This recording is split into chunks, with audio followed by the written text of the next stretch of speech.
Today I would like to share my experience about laparoscopic cystohysterectomy.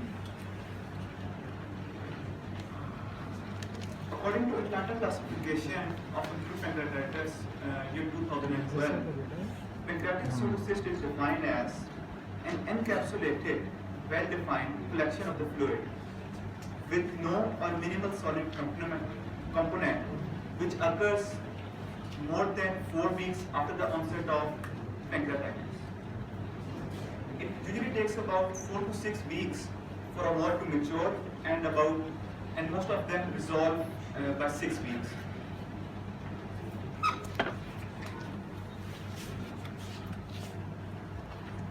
On CT criteria, well circumscribed, homogeneous, round or oval fluid collection with no solid component, well-defined walls, and occurs in interstitial edematous pancreatitis are known as pseudocyst.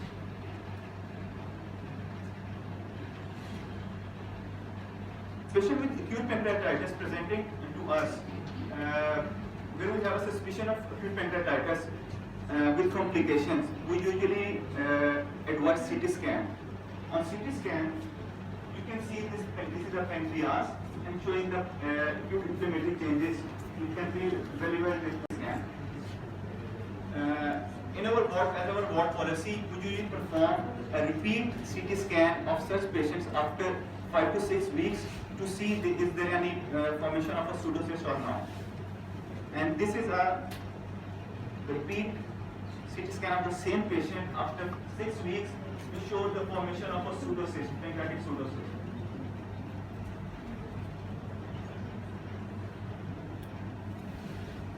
Now the question arises, when to intervene? There are studies which shows we can manage a patient with pancreatic pseudocyst on a conservative management. Although there is indication and timing for intervention in pancreatic pseudocyst related to acute pancreatitis, but still there are there is a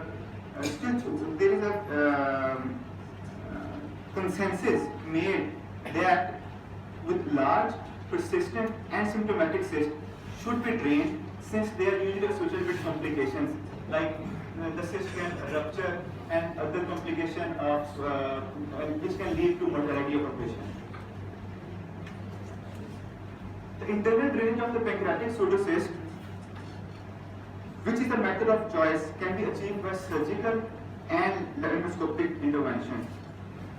And in endoscopic therapy, it is a promising modality but requires experienced endoscopist and might be associated with stent-placed complications, inadequate drainage and repeated intervention, which can also lead to emergency nephrotomy in cases of failure.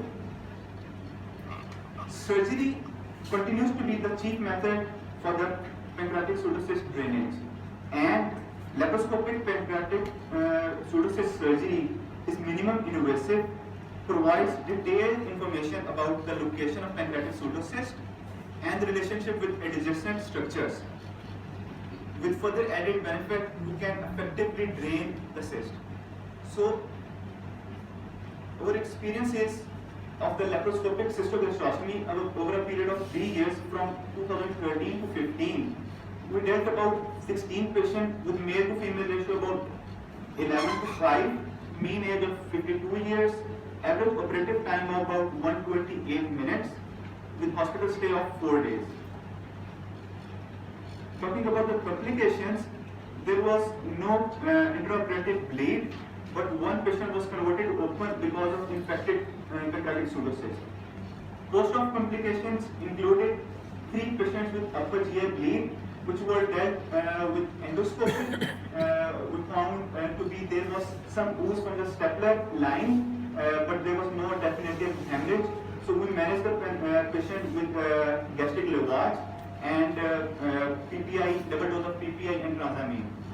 There was no wound infection or gastric leak.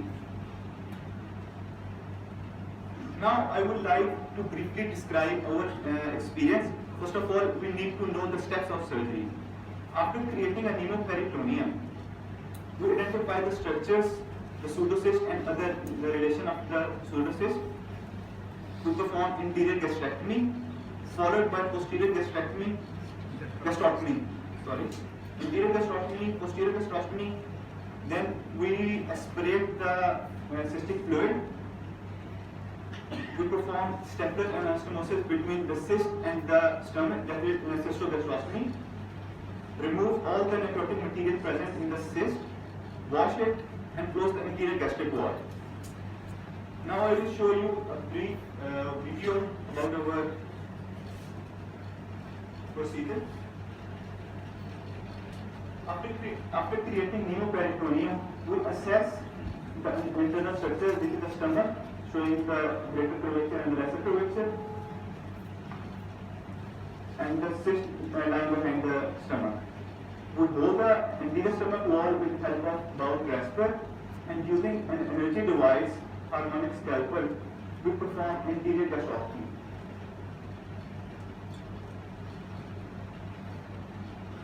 These energy devices are very safe, and we can perform the gastroscopy easily. We have to lift the anterior gastric wall so we cannot damage the posterior wall with it.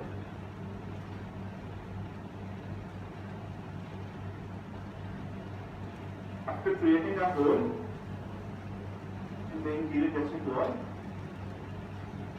you can appreciate this gastric content is taking out.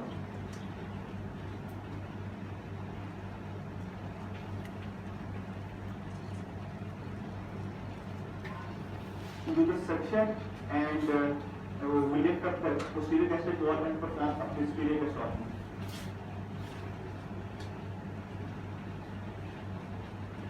You can now appreciate the rear of the stomach and the posterior gastroscopy. Now we identify the cyst and perform the cystectomy.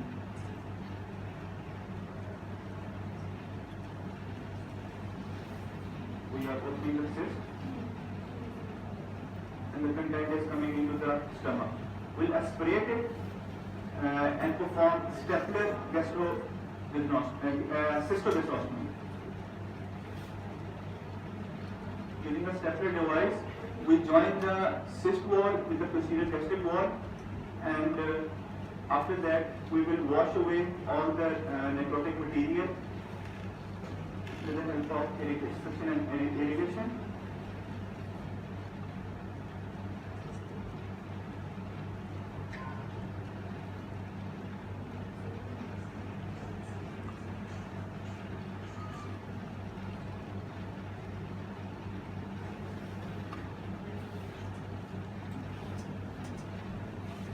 Then we will wash the stomach. So there is any spillage, we can drain that out.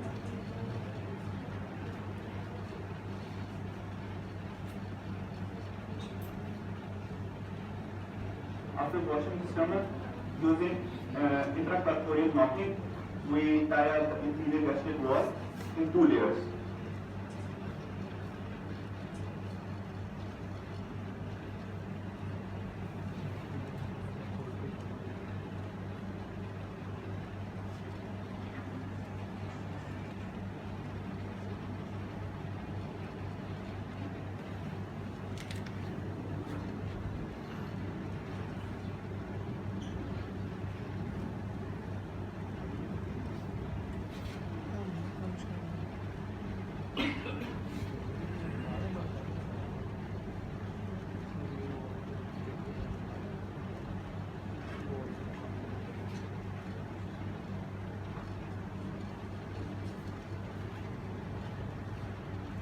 So I conclude my presentation with, if there is large, persistent and symptomatic pancreatic pseudocyst, it should be drained because it usually associated with complications. Laparoscopic cystogastroscopy is a safe, feasible procedure in the case of symptomatic pancreatic pseudocyst. Thank you.